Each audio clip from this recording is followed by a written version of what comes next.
Luke 21. As Jesus looked up, he saw the rich putting their gifts into the temple treasury. He also saw a poor widow put in 2 very small copper coins. "Truly, I tell you," he said, "this poor widow has put in more than all the others. All these people gave their gifts out of their wealth, but she, out of her poverty, put in all she had to live on." Some of his disciples were remarking about how the temple was adorned with beautiful stones and with gifts dedicated to God. But Jesus said, "As for what you see here, the time will come when not one stone will be left on another. Every one of them will be thrown down." "Teacher," they asked, "when will these things happen? And what will be the sign that they are about to take place?" He replied, "Watch out that you are not deceived. For many will come in my name, claiming, 'I am he,' and 'the time is near.' Do not follow them. When you hear of wars and uprisings, do not be frightened. These things must happen first, but the end will not come right away." Then he said to them, "Nation will rise against nation and kingdom against kingdom.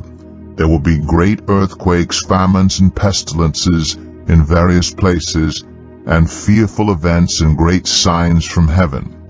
But before all this, they will seize you and persecute you. They will hand you over to synagogues and put you in prison, and you will be brought before kings and governors, and all on account of my name. And so you will bear testimony to me. But make up your mind not to worry beforehand how you will defend yourselves, for I will give you words and wisdom that none of your adversaries will be able to resist or contradict. You will be betrayed even by parents, brothers and sisters, relatives and friends, and they will put some of you to death. Every one will hate you because of me, but not a hair of your head will perish. Stand firm, and you will win life. When you see Jerusalem being surrounded by armies, you will know that its desolation is near. Then let those who are in Judea flee to the mountains. Let those in the city get out, and let those in the country not enter the city. For this is the time of punishment in fulfillment of all that has been written. How dreadful it will be in those days for pregnant women and nursing mothers. There will be great distress in the land, and wrath against this people. They will fall by the sword, and will be taken as prisoners to all the nations. Jerusalem will be trampled on by the Gentiles until the times of the Gentiles are fulfilled. There will be signs in the sun, moon, and stars. On the earth, nations will be in anguish and perplexity at the roaring and tossing of the sea. People will faint from terror, apprehensive of what is coming on the world, for the heavenly bodies will be shaken. At that time they will see the Son of Man coming in a cloud with power and great glory.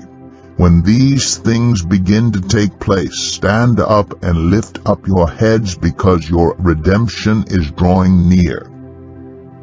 He told them this parable. "Look at the fig tree and all the trees.